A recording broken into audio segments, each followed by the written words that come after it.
Hello lovelies, this is Tips with Nikki. Welcome back to my channel. Thank you all for stopping by to watch today's video.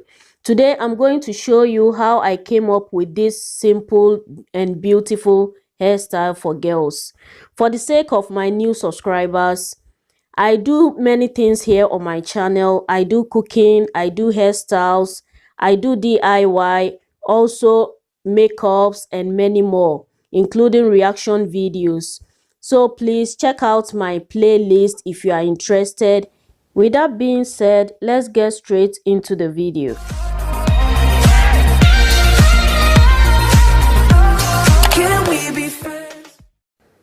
Please don't mind the Cantu container. What I have in there is my shea butter mix. I have a video on how I made my shea butter mix. Please check it out in my DIY playlist. Also, I'll leave the link in the description area.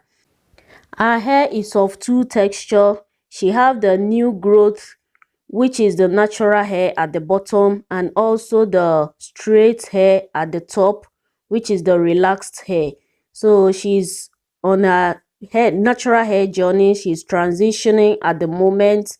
This is a client's daughter, and I'm going to make a simple cornrow for her. I have a beginner friendly video on how to do cornrow. The link will be in the description area as well. If you are interested, check it out. And also, if you want to see how I take care of my girls' natural hair, if you don't know, I have 4 girls, including myself, that's 5, and we are all natural. So if you want to see how I take care of their hair from beginning to the end, their full wash day, from detangling to pre-pull to the last one, which is styling, step by step, I have everything on my hairstyle playlist. Please check it out. I believe you will find it helpful and informative.